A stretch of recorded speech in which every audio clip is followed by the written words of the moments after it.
C'est ce qu'on souhaitait quand même, non? On souhaitait qu'il se passe des tas de choses, et ben il s'en passe.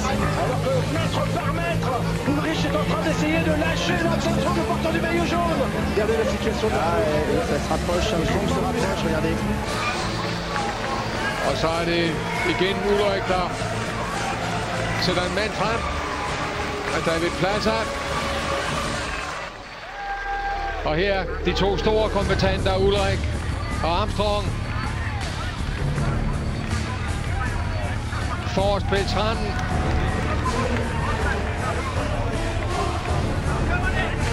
Og så er der en greb.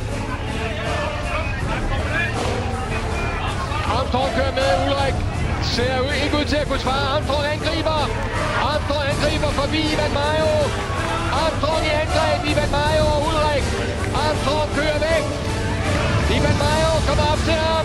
Ulrik hænger på. Ivan Mayo op til Armstrong. Ulrik lige ved at Superdier, der sidder på lur. Vælter Armstrong og vælter Ivan Mayo. Ulrik forbi. Armstrong vælter lige da han trykker. Hvilket drama det her, det ikke er. Ivan Mayo op på cyklen igen. Men kan den køre? Nej, Julia Høner.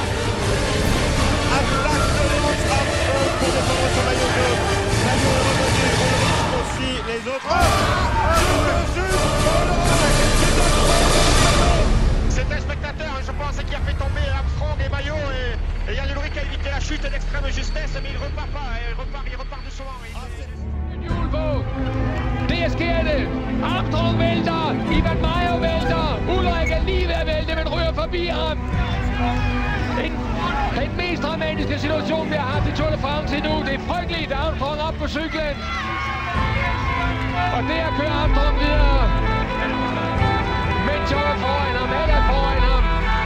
Hvilket uheld for den gule trøje. Forbi Sastre der. Der blot kigger på Armstrong.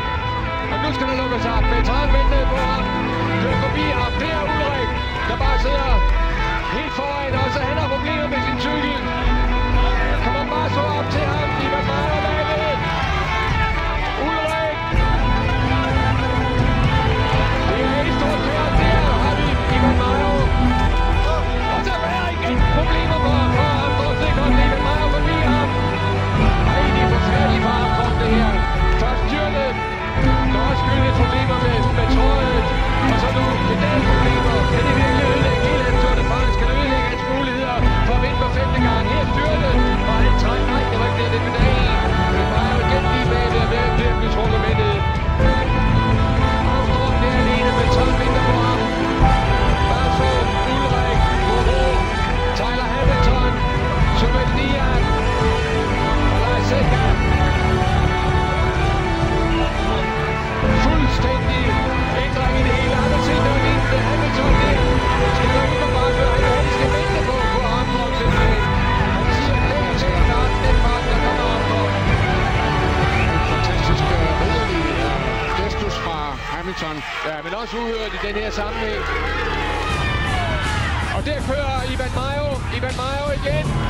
Ivan Mayo, der var styrtet sammen med Armstrong. Han kommer op sammen med Armstrong og kører altså nu væk. Det er helt vildt det her.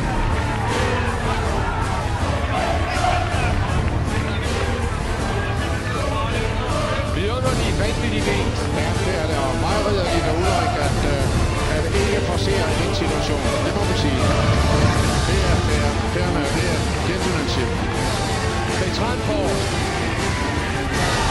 af med bowlerhatten igen. Væk med gentleman dog, og så kører vi.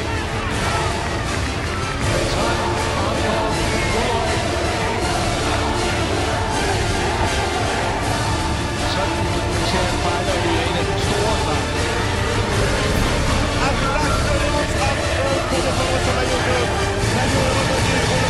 Så Beltran, så er der en greb på vejen igen. Mayo en gang til. Ivan Mayo, Armstrong går med. Ulrik bliver siddende. Karen kommer der på at komme med. Ivan Mayo, Armstrong angriber sig igen. Så har vi situationen en gang til. Ich habe wirklich mit gerechnet, dass Lenz nochmal eine Karte, einen Ass im Ärmel hat, irgendwo nochmal richtig versucht, Zeit gut zu machen, weil er muss die Rundfahrt irgendwo gewinnen. Und er hat sich's vorgenommen und er ist der große Favorit. jordkørsel af venstre Armstrong fra. Det er nøjagtig samme situation. Utroligt. Får sådan en receiver. Armstrong, Ivan Mayo, Ulrik i venstre. Men Mayo træder lidt med Armstrong. Uden problemer. Armstrong lukker helt op for fuld kraft begge gashåndtag. Nu.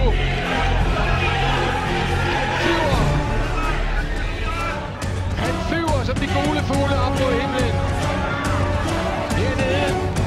Ulrik, Basso. Og Mayo ser også ud til at få slippe Armstrong nu. Armstrong alene. Armstrong trækker væk fra Ivan Mayo. Det er så stort slået, det han laver her. Alle de forhindringer, alle de uheld. Og så alligevel gør det her.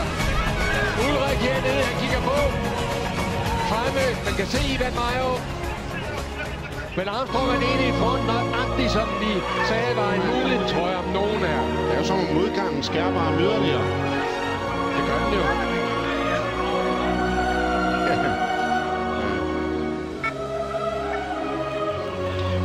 Ja, så har vi en status quo-situation der med... Så vil Soumedier garanteret angriber med et øjeblik. Ja. Han sidder der klar. Han kunne vente på at se, hvad der sker med Mayo. 50. Nu er det hyldekørsel.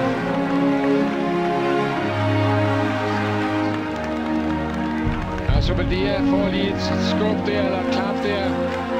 Men hvad skal man?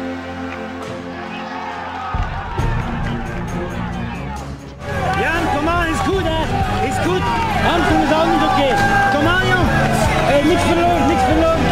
Jan, kom op. Daar is Armstrong. Hey, kom aan. Hey.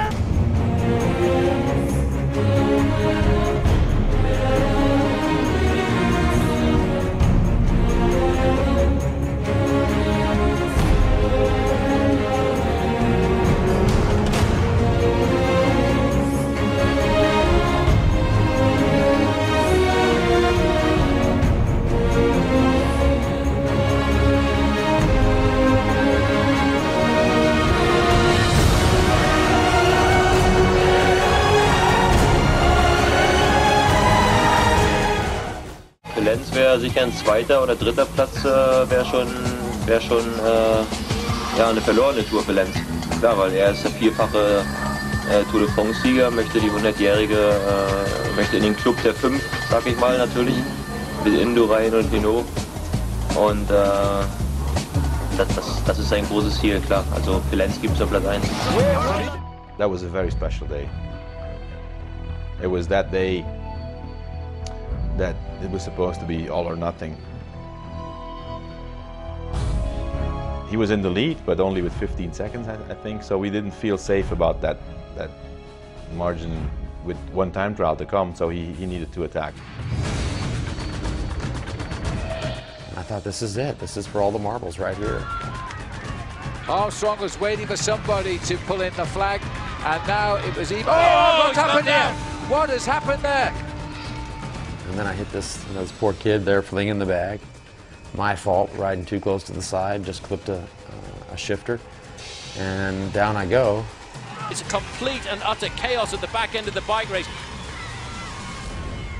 I remembered thinking, I have got to get up as quick as I can. I mean, take inventory, I'm okay, everything works, the bike works. And then I got to get away from this guy, because I don't want to leave 19 seconds going into the final time trial. We didn't say a lot, we didn't say anything. It was just, the mechanic quickly out of the car and getting him back on his bike. And the adrenaline will be pumping now like you will not believe here. He's got to control it. He got back on the bike, then his back was broken. Oh, what is going on? There's a problem with his pedals. He has a problem with his pedals. Everything we had planned that day was just falling on the floor, and that was pretty stressful. I went next to him with the car, and I was trying to ask him, is everything okay? Are you okay? And he didn't say anything. He just looked in the car, inside of the car, but the way those eyes looked in my car told me that there was something else to come. So yeah, he was very, very angry that day. And he's going again, he's accelerating again, Phil. This is amazing. This man has been on the ground. He almost lost his manhood on that crossbars a few moments ago, and he's decided he wants to go. It was very, very, very exceptional that he could come back and attack again and even win that stage. The American flags are flying now, though. This is a matter of pride again for Armstrong. A massive round of applause